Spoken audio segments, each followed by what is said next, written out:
Et d'abord, on va l'écouter diriger un morceau de musique.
Von weit weg.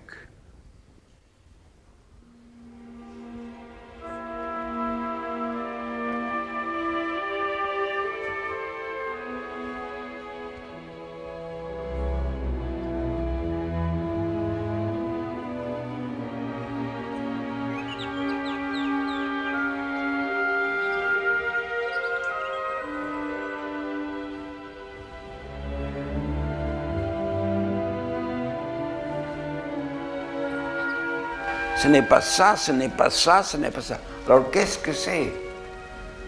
Parce que le rationaliste français, il travaille par élimination.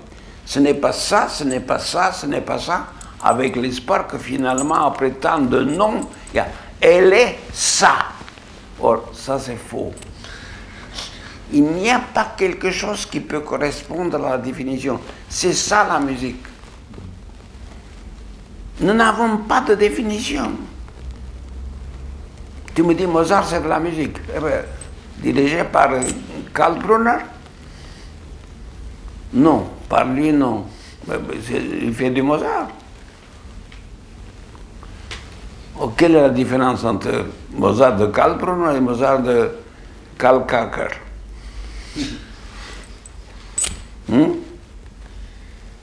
Tu vois?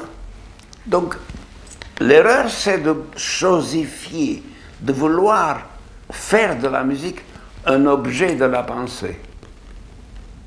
On spécule, bien qu'on n'ait pas la musique comme objet, on spécule quand même dessus. On ne spécule pas, on dit, on fait... On imagine spéculer dessus. On ne fait qu'émettre des bêtises à haute voix et aussi fort que possible.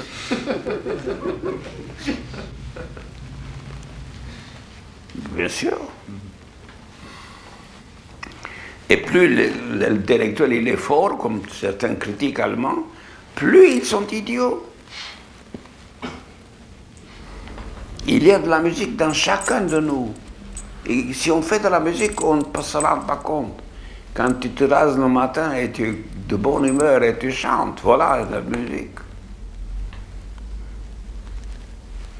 Mais pas quand tu me diriges un quatuor, où tu te refuges dans la homogénéité de gestes et les laisses faire ce qu'ils veulent, les pauvres. Tu les abandonnes à leur propre sort physique.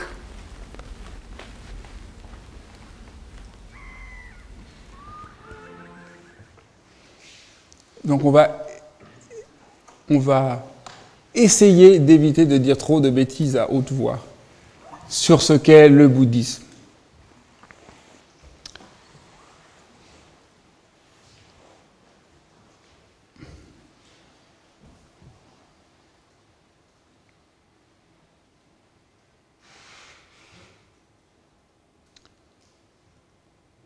C'est pas seulement donc vrai pour le bouddhisme, mais même pour la musique. Si vous voulez faire des théories, des concepts, le saisir, dire que vous avez compris, penser qu'il faut connaître des choses pour être en rapport à la musique, c'est perdu. Ben pour le bouddhisme, c'est pareil. Pour la méditation, c'est pareil. Pour ce que je voudrais essayer de vous montrer, c'est pareil. Quand vous vous rasez le matin, vous prenez votre douche le matin, vous êtes beaucoup plus proche de ce que c'est le bouddhisme que quand vous commencez à expliquer ce qu'est le bouddhisme. C'est pareil que pour la musique.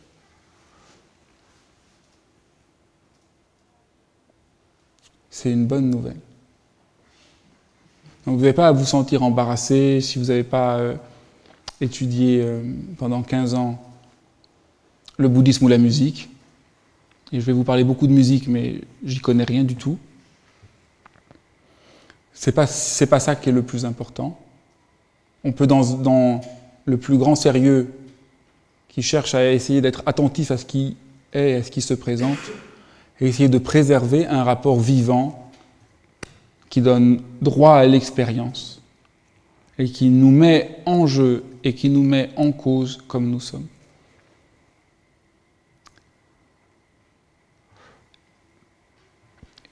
Je voulais ce soir répondre à 3 questions.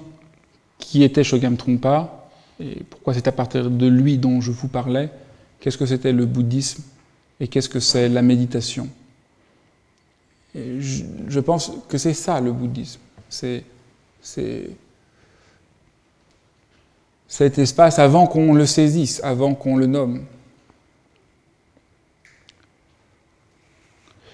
Je voudrais dire maintenant quelques mots sur la méditation. Ça va être l'essentiel de ce que nous allons faire. Et demain, il y a un temps demain matin pour les inscriptions. On se retrouve ici à 10h30 pour pratiquer. Ça va être un peu l'essentiel de ce qu'on va essayer de faire. Et je voudrais juste dire ici 2 mots.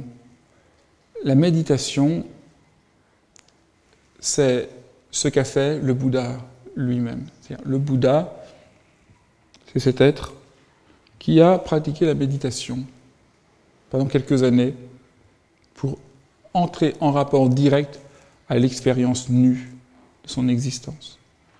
Il a voulu dire bonjour à lui-même, à ce qu'il sentait.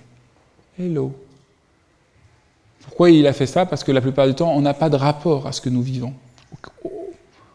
On agit, on est juste complètement là, comme le dit Célibidache, on est là, on n'a aucune idée de ce qui se passe, aucune idée de ce qu'on ressent, aucune idée de ce qu'on vit. Et c'est tellement vaste. Et ce qu'a découvert le Bouddha, c'est en s'asseyant, sans rien faire, étant juste présent, on pouvait laisser se manifester cette qualité d'être nu, qu'est le ressort de notre existence. C'est tout simple, c'est ça la méditation.